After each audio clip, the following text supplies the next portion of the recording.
Okay, hey guys. So the last thing we want to show you for Matlab is how you can do a basic function, like write your own function. And I'll also show you how you can find some functions already inbuilt into Matlab and how you can use them really easily. The reason for this is basically, that means if you've got a section of code that you find yourself constantly copying, copying and pasting, rather than copying and pasting and possibly having a little bit of an error, you can just write a function and then you just have to call that your own function within your script, making it a bit easier. The code's a bit nicer to read, things like that. And also it means that you know that section of code is right and you know you don't have to fiddle with it anymore. Okay, so what we're going to do, going on from the last shoot, we're basically just going to take the script that we wrote here, we're going to change it slightly, and we're going to create a function with this thing. So we're going to create a function that basically sums between two numbers. Okay, so to start off with, what I want you to do, if you set this up right, you should have your directory over here. Else, if not, you can go File, New Function, but I'm not going to do it like that. I'm going to go over here and go New File and call it get a function file. Now, the name of your function has to be the name that you're going to call your function, like when you call it in here, in your script, has to be the same as the name that you're going to call your file. So we'll call it sum A to B, okay? So that's what we're going to have to call our function, okay? And let's open that up. Okay, and you notice that it's down here now. Okay, and so function, and if you've done it the way I've done it just there, you notice that it automatically does that for you.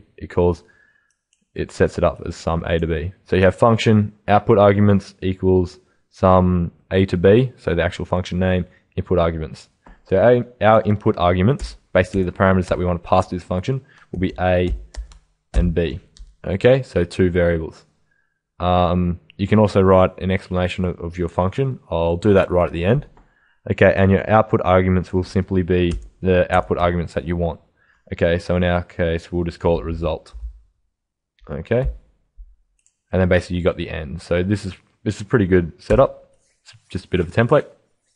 So all we're going to do is we're just going to copy and paste most of this stuff here. Okay, and then we're going to change it around a little bit. Okay, Control C, Control V. Okay. So first off, you'll notice that these are capitalized up here. So we're going to have to go change these to capitalized letters. You can go change these to lowercase, but it's just the way I'm doing it, is going from this way. The reason for that is just so you're aware that capitalization does actually affect Matlab. Okay, so that's basically it there. Okay, now I'm also going to turn echo off in this part down here, just simply because from a function, you don't really want anything echoing out unless you just really want the result to be spit out. Okay, so that should basically be right there now as it is. Okay, however, what I'm going to do is I'm going to change this for loop here to actually use another one of Matlab's inbuilt functions. So basically, there is already a summation function written for Matlab for an array, or for a vector, I should say. And to find what they are, basically all you have to do, go to Google. Okay, if you go to Google and if you simply type in Matlab summation function, okay, so you notice there that basically it spits out something. Okay, so sum of array elements. So an array can be a matrix or a vector, just to let you know. Okay, and so here it's giving you the syntax, and there's sometimes multiple syntaxes for one thing, depending on exactly how you want it to operate. Okay, and you get this description, some tips, etc., on how to use the function and whatnot. Now, generally what I do, once I've Googled a function and found like it does roughly what I do with the description, what you can do is MATLAB's also got a thing called help file. Okay, basically what you can do is you can type in help, and in this case type in the function name, sum. Okay, and what it does is it spits out a help file for you, or spits out basically a help instruction manual. So you notice that s equals sum x is the sum of the elements, blah blah blah blah blah. of vector x, etc., etc., and then it gives you a few examples and whatnot. So in this case, we're going to use this one here, this first one. Sum x is the sum of the elements of the vector x, okay, because we've just got a vector. So what we're going to do, we're going to replace this thing and say sum. Now we're going to change this to rather be sum like that. We're going to change it to just be s. Actually, we'll change it just to be result. So we're going to say result equals 0. Okay, initially, just so we initialize our result.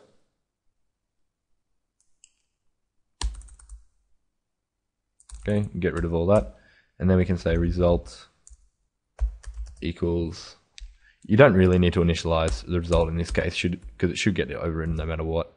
But it's just a habit that I'm in. Result equals sum, okay, of vect. Okay, turn off echo. Result.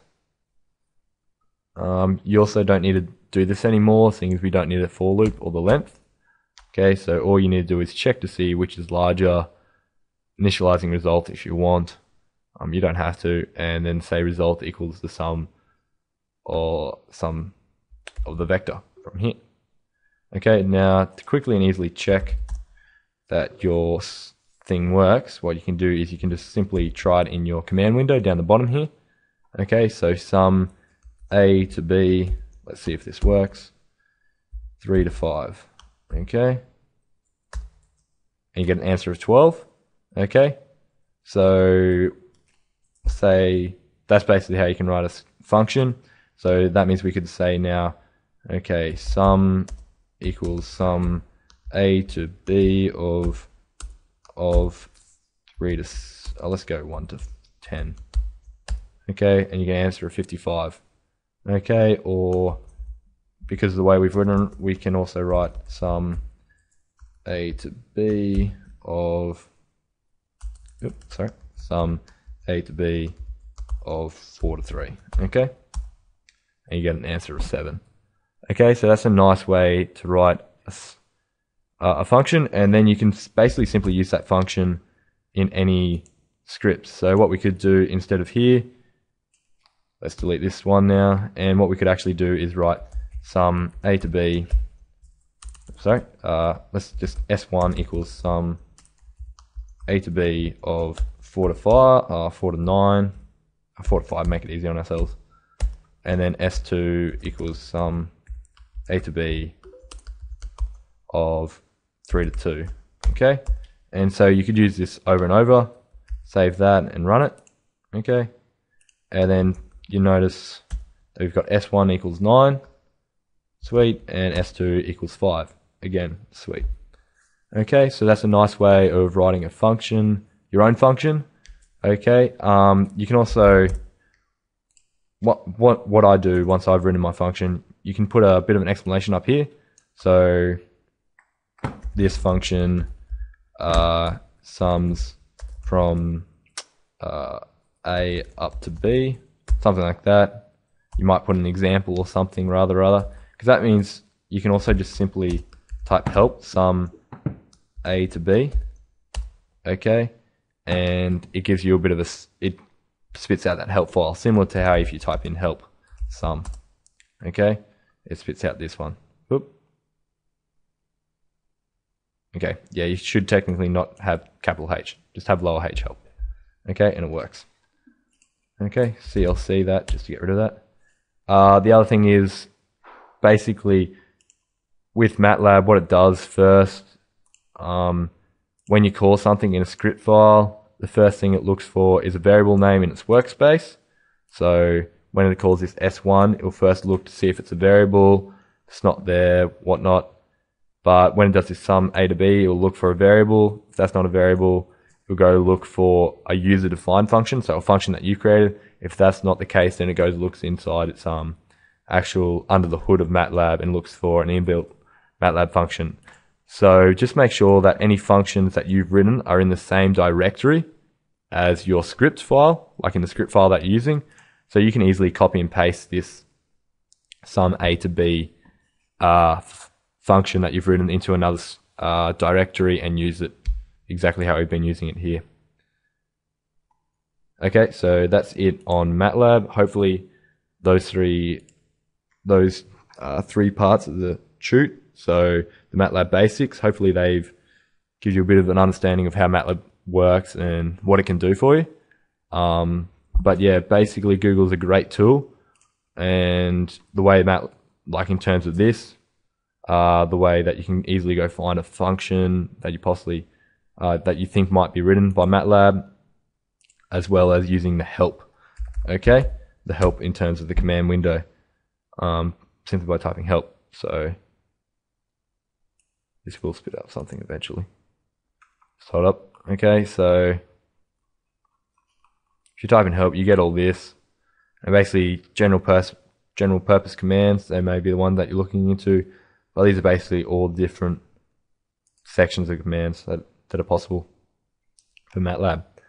So really, you can go through this if you really want to, but I find the easiest way just to Google it and see if it's a function already.